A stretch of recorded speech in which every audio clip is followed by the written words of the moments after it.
الماكية فالمتا بيبوتا كوجنجبي أبي لال بابا أبو لال بابا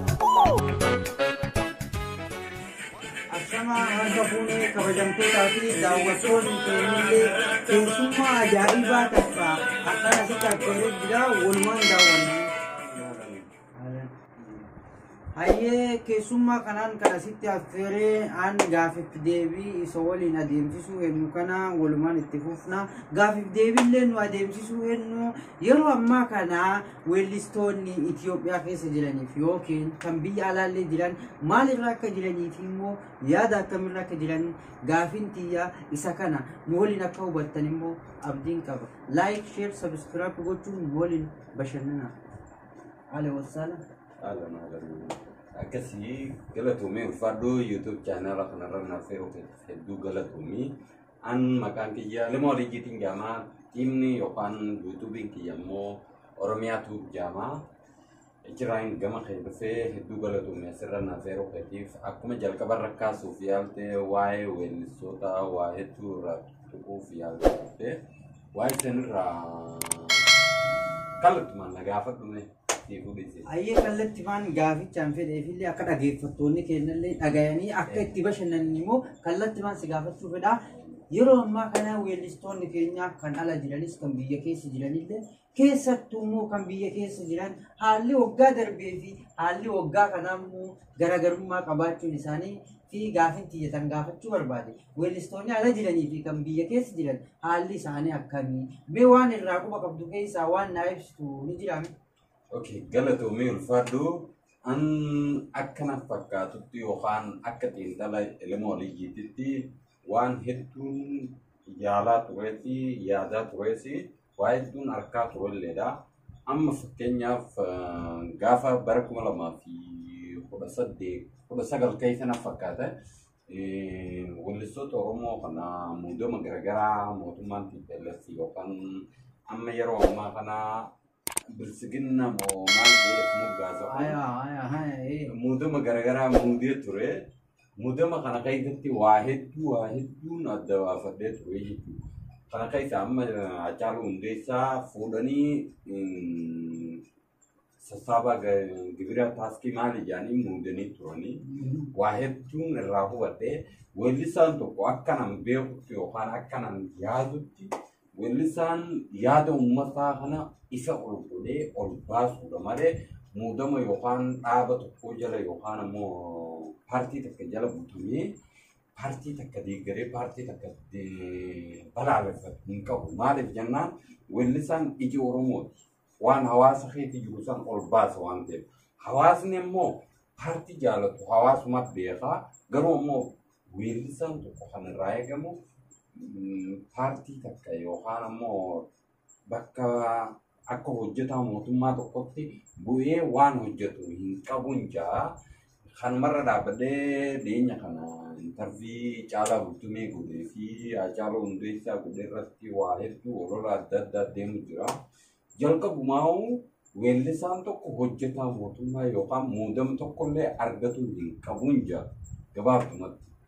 Ayye guddaa galatoomi siin jedha weellisaan kamiyyuu taanaan inni weellisaadha gahee hojii mootummaa keessa galuu hin danda'udha yaadni kee guddaa galatoomi ana akkuma siin jedhu isaanis ibsan hedduu takka waan ibsuun barbaade keessa isa takka weellistoonni yeroo ammaa lafa fudhachuun yookiin maallaqa duubaan kaayachuun fi amala oromummaa keessa isa xiqqoo akka durii irraa yookiin akka 19 keessa haala malee dabalaa dhufe keessatti amma immoo baay'ee waan dabalin na argisiisa. Fakkeenyas akkasumas ta'eetuun amala weellistoota keessa jijjiirama hedduu uumee jira. Fakkeenyaaf weellistoonni lafa fudhatin yoo iyyuu jiranii weellistoonni lafa fudhatan immoo callisu jiran fakkeenyaaf Haacaaluu Hundeessaa waggaa darbe keessa hawaasaaf jaalatamaa akka malitti filatamaa akkasumas ka'umsa hedduu godhuun biyyaa fi biyya alaallee kan jiran Haacaaluu sadarkaa hedduu irratti ol kaasu yeroo ammaa immoo tuqaan lafa fudhachuu isaan saniif immoo kiiloo erga seenan booda waan dalaganii jira lafa kana akka waan guddaa godhanii akka waan lafti tun duraan kan isaaniin turin weellistoota Oromoo kana harka kaa'anii manas. Itti dhagaamee jira akka ajaa'ibaattis. Okay, bareedaa waan hedduu na yaadachiifte an jecha Baqqalaa Garbaa jee tokkoon sammuu fayyadee kana dhufe lafti teenya lafee teenya waan jaamu takka jira.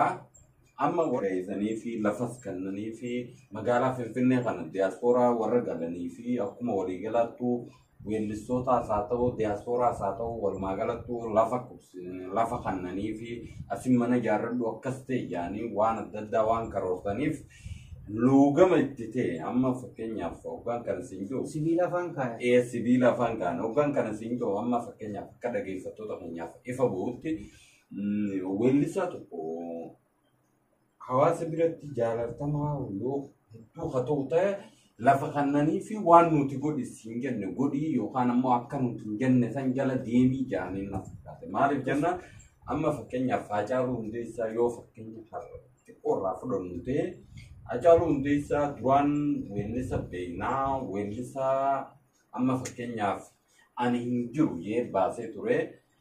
Eegan ammoo baroota Abiyyee Arkiloo kana yookaan ammoo Oromoon Arkiloo kana seena kaita ammoo annin jira jee baase. Duraan anan jiru jee anammoo amma nin jira jee baase ni jirra hin jirru. Galatoo itti galu bakka tanatti sirba Haacaaluu keessa wanti ayyaana keessa tokko siima.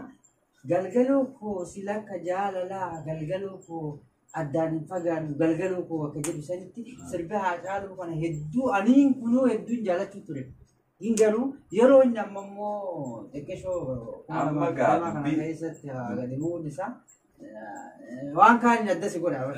Amma dubbii kee kana seenuudhaaf jalqaba akkasi sirbuu ture akkasi quuqama Oromoo keessa jiruu fi waan dhageettii Oromoo keessatti yookaan immoo fudhatama qabaateef muudama san kannanii fi gara hojjetaa mootummaatti jijjiiramee jechuu Haacaaluu. Ergasii booda immoo waggaa tokko moo akkana eegaa biyyiin Arkiloo ol seenee weellisaan Haacaaluu Hundeessaa hedduun jaaladhaa hedduun kabajaasi uummanni Oromootis akkasuma hedduu jaalataa hedduu kabajaasi garuu ammoo weellee keessaa baheeti gara hojjetaa mootummaatti yookaan ammoo gibiraaf taaskii keessa ramadamee jechuun.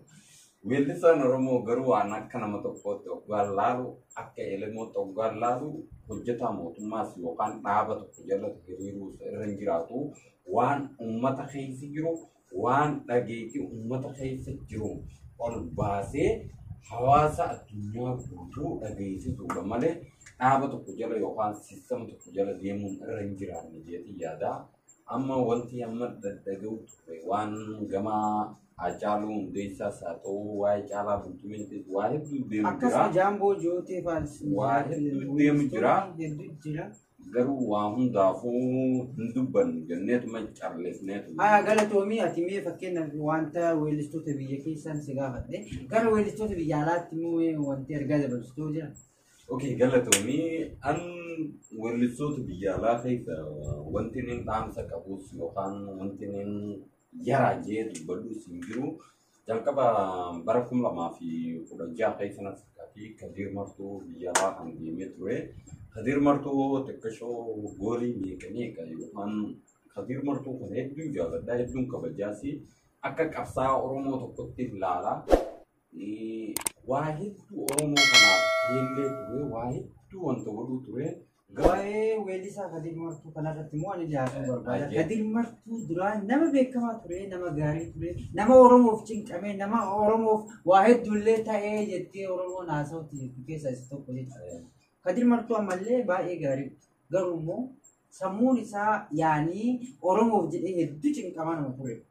Ammas haa galatoomu. Walumaa galattuu weellistoonni biyya alaa jiran akka Kadir Martuu, akka Saaliyaa Saamii, akka Gaaddisee, akka eenyu Abbabaa eebalus jedhee addaan baasuu hin dandeenye.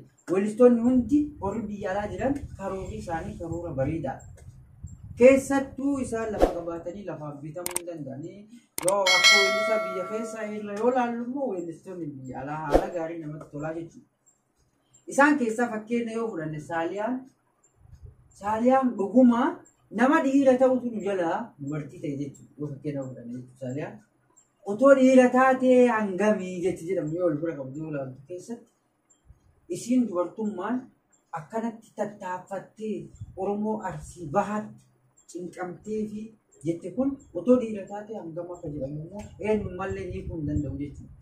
Kanaaf guddaa galatoomaa jennaan isaanillee immoo asirratti affeeramuu keetiif yaada yoo qabaatte mee xiqqoo akka daawwattoota keenya akka affeertuun abdii qaba. Sa'aatii dheerachuu jira. Okay, galatoomii ulfaadha warri gamme yookaan chaayinaala gamme asirra affeeruu keessaniif hedduu galatoomaan isin jaa. Hundaafuu dhaamsi uummata kiyyaaf akka waliigalaatti dhaamu sababa koronaatiif jedhaafuu mana gallee waan jiru daawwataa jirra. Kanuma keessa siyaasni Itoophiyaattis hedduu wal gubaa, wal balleessaa, wal isduuba wal deebisaa hedduu deemaa jira. Warri bilisiginnaatis hedduu bifa maallaqaatiinis lafaanis nama baay'ee bitachaa kaanis maal godhataa filannoo kanarratti bifa adda addaatiin hartakaaroo yookaan ammoo maaliin siingaa waa hedduu jira. Kanarratti uummanni Oromoo dubbachuu daran dhageeffatu akka itti barbaadu asumaan dhaamsa dhaammachuu barbaada. Haala sababa koronaa kanaaf silaa mana galee dhukkuba kanaas rabbi jalaa nu haa baraaru yookaan waa'ee jalaa nu haa baraaru jechaa. Hanga danda'ametti namni dhuunfaatis ta'ee gamtaanis ka jiraatu walumaa galatti wal iyyaafachuudhaan dhibee kana mataa ofirraa kaasee maatii fiitiin hawaasa biyyaatiin akkasuma harka dhiqachuun waan ogeessonni fayyaa jiran hordofaa akka dhibee kana jala baraaramnuun isin jira. Eega baraaramne booda immoo siyaasa taas deebinuun isin jira. Maaliif jennaan siyaasa dura lubbuun jiraachuu dura. Nama lubbuun bara kanatti beetu siyaasa san itti yookaan dhaloota dhufuufis dhaalchisuu danda'a waan ta'eef siyaasa kana itti qabbannoofnee haala jiru hundaa'u dhageeffachuudhaan waan ta'u hundaa'u waan jeen oolamu akka jirutti wanta jennuun jaa galatoomaa ulfaadhaa warri galatoomii keessumaa kiyya elemoo alii guyyaadhaa na waliin bashannanuu keetiif guddaa galatoomii siin jedha asumaan daawwattoota keenyaan wanti isiniif ibsuu barbaadu keessattuu weellistoonni bilisiginnaaf akka hin bitamne akka isaaniif hin shawwadamne yookiin immoo waan isaan kiisee isin kaayan akka hin fudhanne jechuudha jechoonni keenya kan asumaan dabru asumaanis immoo galatoomfachuu kan barbaadu keessattuu weellistoonni biyya alaa jirtan guddaa keessan galatoomaa isin jedha weellistoonni biyya keessa jirtan immoo